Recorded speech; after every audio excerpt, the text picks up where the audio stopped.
Bismillahirrahmanirrahim. Assalamualaikum warahmatullahi wabarakatuh. Sahabat Superpedia yang dimuliakan Allah, semoga kita selalu dalam keadaan sehat walafiat. Amin. Alhamdulillah dan terima kasih kepada yang sudah like dan subscribe. Semoga selalu dalam lindungan Allah dan dipanjangkan keberkahan umurnya. Di video kali ini mengisahkan perjalanan spiritual yang menggugah hati melalui pengalaman unik seorang fotografer terkenal bernama Santoso. Perjalanan hidupnya yang penuh keindahan dan kegelapan membawanya pada sebuah pertemuan tak terduga yang mengubah takdirnya secara mendalam. Sahabat Superpedia, sebelum menyimak cerita ini, sempatkanlah menulis sholawat kepada baginda Nabi Muhammad SAW di kolom komentar sebagai tanda penghormatan kita kepada beliau. Allah Subhanahu wa Ta'ala berfirman dalam surat Al-Ahzab ayat 56.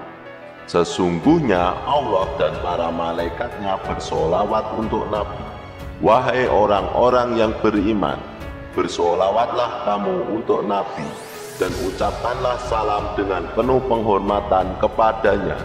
Mohon sahabat seiman semuanya untuk mendengar video ini sampai akhir, agar tidak terjadi kekeliruan dan salah.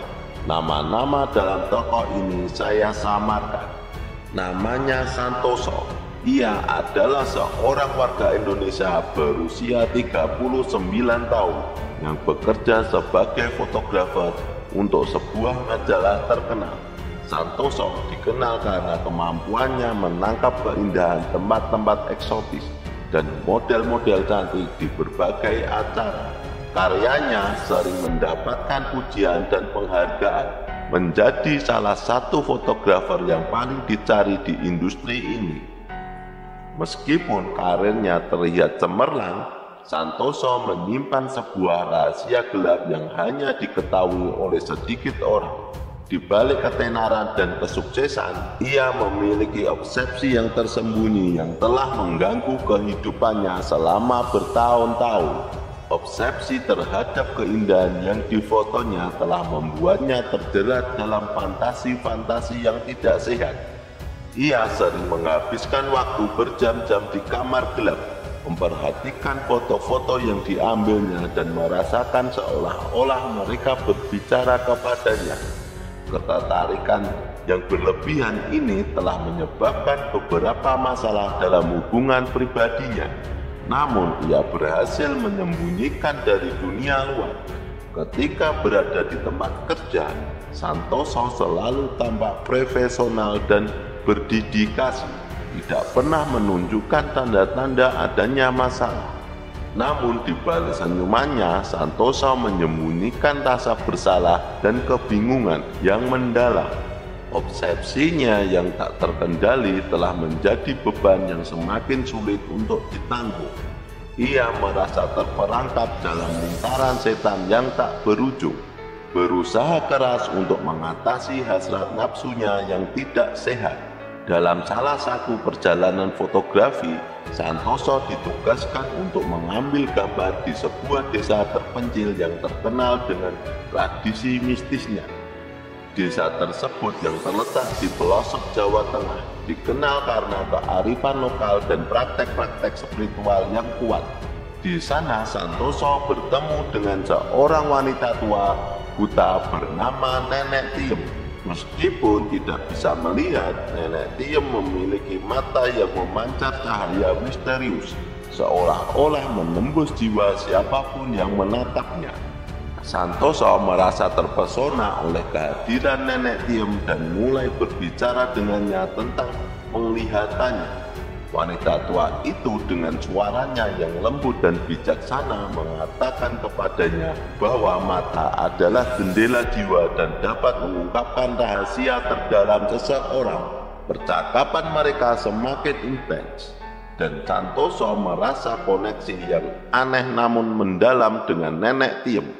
Sebelum Santoso pergi, Nenek Tiem memberikan peringatan samar-samar tentang konsekuensi obsesinya, memperingatkannya bahwa ada harga yang harus dibayar jika dia terus mengejar hasratnya dan nafsunya yang tidak sehat ini. Peringatan Nenek Tiem terus mengiang di kepala Santoso. Sepanjang perjalanan kembali ke kota, Santoso tidak bisa mengabaikan rasa khawatir yang perlahan-lahan merayapi pikirannya. Ia menyadari bahwa ada sesuatu yang lebih besar dari dirinya yang sedang berperan, sesuatu yang mungkin tidak bisa dia kendalikan sepenuhnya. Meskipun begitu, ia tetap mencoba mengabaikan peringatan tersebut dan melanjutkan hidupnya seolah-olah tidak ada yang terjadi. Suatu hari, Santoso diberikan kesempatan langka untuk melakukan umroh, perjalanan suci ke Mekah yang disponsori oleh majalah tempatnya bekerja. Perjalanan ini juga termasuk pekerjaan untuk mengabdikan sebuah acara di Arab Saudi. Kesempatan ini datang pada saat yang tepat ketika Santoso merasa butuh pelarian dari kehidupannya yang semakin penuh tekanan. Ia melihat perjalanan ini sebagai kesempatan untuk membersihkan pikirannya dan mungkin menemukan inspirasi baru untuk pekerjaan sebagai fotografer. Meskipun awalnya ragu-ragu karena obsesinya yang terus menghantui, Santoso akhirnya memutuskan untuk pergi. Ia berharap pengalaman spiritual yang mendalam akan membantu menyembuhkan jiwanya yang terluka. Dengan penuh harap, ia berangkat di tanah suci Mekah, meninggalkan beban hidupnya di belakang dan membuka dirinya untuk pengalaman baru. Saat tiba di tanah suci Mekah, Santoso merasa campuran antara kegembiraan dan kecemasan. Kota suci itu begitu megah dan penuh dengan energi spiritual yang kuat. Ia merasakan ketenangan yang aneh saat melihat Ka'bah untuk pertama kalinya. Sebuah ketenangan yang belum pernah ia rasakan sebelumnya. Dalam hatinya, Santoso berharap perjalanan ini akan menjadi titik balik dalam hidupnya, membawanya pada pencerahan dan kedamaian yang selama ini dia cari. Ketika Santoso tiba di Masjidil Haram, perasaan bingung dan cemas menyelimuti dirinya. Meskipun begitu, ia berfokus pada ibadah dan berdoa dengan sungguh-sungguh. Namun di tengah keramaian penziarah yang berdoa, ia terus-menerus merasakan terganggu oleh suara samar-samar yang memanggil namanya. Santoso, Santoso. Setiap kali ia berbalik untuk mencari sumber suara, yang ia lihat hanyalah lautan manusia yang tenggelam dalam doa mereka. Suatu saat ketika Santoso sedang berdoa di dekat Ka'bah, ia merasakan seseorang menyentuh bahunya. Dengan cepat ia menoleh, dan di hadapannya berdiri seorang pria dengan mata putih sepenuhnya, tanpa iris ataupun pupil. Pria itu tersenyum misterius, sebuah senyum yang menimbulkan rasa takut dan penasaran sekaligus. Sebelum Santoso sempat bertanya, pria tersebut menghilang ke dalam kerumunan manusia, meninggalkan Santoso dalam keadaan terkejut dan bingung. Kejadian aneh itu membuat Santoso bertanya-tanya, apakah ia mulai kehilangan akal? Ia merasa semakin terasing dalam pikirannya sendiri, mencoba mencari makna dari apa yang baru saja terjadi. Malam itu saat ia beristirahat di penginapannya, perasaan kegelisahan dan khawatir semakin menghantuinya. Santoso merasa ada sesuatu yang mengintai dirinya, sesuatu yang lebih besar dari sekedar pertemuan aneh dengan pria bermata putih. Pada malam terakhir di tanah suci Mekah, Santoso mengalami mimpi buruk yang sangat mengganggu. Dalam mimpinya, ia melihat matanya sendiri terlepas dari kelopaknya dan jatuh ke tanah, berguling menjauh darinya. Mimpi itu begitu nyata hingga membuatnya terbangun dengan panik. Di dengan keringat dingin mengalir di dahinya. Ketika ia mencoba membuka matanya, yang ia lihat hanyalah kegelapan total. Matanya terasa kosong dan ia tidak bisa melihat apapun. Santoso panik dan berteriak minta tolong. Menarik perhatian sesama jamaah di penginapan. Mereka datang untuk menenangkannya, tetapi tidak ada yang bisa menjelaskan kondisi aneh yang menimpa Santoso.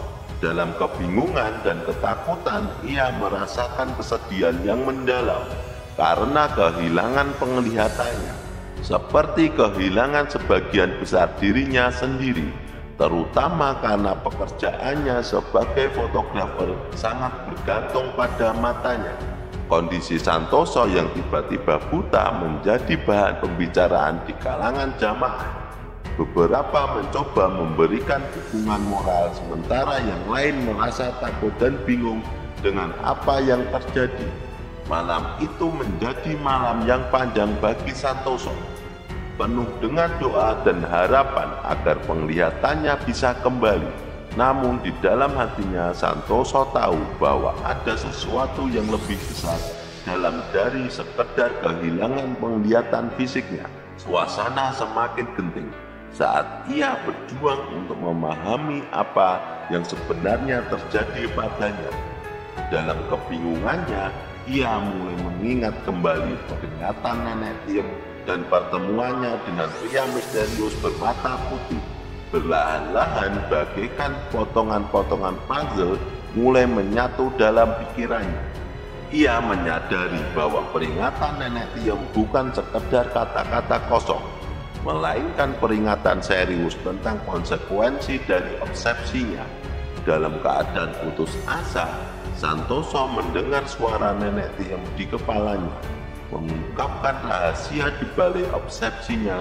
Suara itu menjelaskan bahwa obsesi Santoso terhadap sesuatu yang dipotretnya telah menyebabkan kutukan ini. Selama bertahun-tahun, ia membiarkan dirinya terjerat dalam fantasi-fantasi yang tidak sehat, mengabaikan batasan moral dan etika. Kini ia harus menghadapi konsekuensi dari kegelapannya untuk menjaga pandangannya. Pencerahan itu datang dengan rasa penyesalan yang mendalam. Santoso mulai menyadari bahwa hidupnya telah terdistorsi oleh obsesinya yang tidak terkendali. Ia merasakan beban berat dari semua kesalahan yang pernah dilakukannya. Namun di tengah kegelapan itu, ia menemukan keinginan yang kuat untuk merubah dan memperbaiki dirinya. Dengan hati yang hancur, Santoso berdoa dengan tulus, memohon pengampunan dan kesempatan untuk memulai kembali. Santoso akhirnya menyadari kesalahan masa lalunya dan mengakui obsesinya yang tidak sehat. Ternyata obsesinya terhadap tubuh wanita seksi yang dipotretnya, yang selalu dilihatnya dalam kamar gelap, hampir mencapai tingkat fetisisme. Ia sering merenung di kamar gelap, terpaku pada foto-foto subjektifnya dengan intensitas yang tidak sehat. Obsesi ini tidak hanya merusak hubungannya dengan orang-orang di sekitarnya, tetapi juga mempengaruhi pandangannya terhadap kehidupan secara keseluruhan. Dalam suasana putus asa, Santoso berdoa dengan tulus, memohon pengampunan dan berjanji untuk mengubah cara pandangnya yang mencederai. Ia merasa penuh penyesalan atas kesalahan-kesalahan yang telah dilakukannya. Saat ia selesai berdoa, penglihatannya perlahan-lahan kembali. Namun kali ini ia melihat dunia dengan cara yang berbeda. Ia tidak lagi melihat kecantikan dan tubuh wanita hanya dari sisi fisik, tetapi juga dari kebaikan dan keindahan yang lebih mendalam. Pemulihan penglihatannya menjadi simbol perubahan mendalam dalam diri Santoso. Ia belajar melihat keindahan dalam hal-hal sederhana dan mampu menghargai nilai sejati dari setiap momen yang dihadapinya. Pengalaman spiritual di Tanah Suci Mekah telah mengubah perspektifnya secara fundamental. Kini Santoso melihat kehidupan dengan mata hati yang lebih jernih, memahami bahwa keindahan sejati tidak terletak pada penampilan fisik semata, melainkan pada kebaikan dan kedalaman jiwa.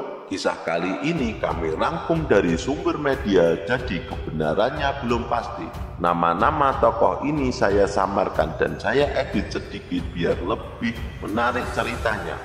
Mohon maaf apabila ada kekeliruan yang terdapat dalam kisah ini, karena maksud dari video kali ini adalah agar kita dapat mengambil hikmah atau pelajaran penting dan senantiasa terjaga dari mara bahaya dan kekufuran. Semoga kisah ini bermanfaat. Yang benar datangnya dari Allah Subhanahu wa Ta'ala. Kekurangan dan kesalahan datangnya dari saya pribadi sebagai manusia biasa. Sampai jumpa di kisah selanjutnya. Saya akhiri. Wassalamualaikum warahmatullahi wabarakatuh.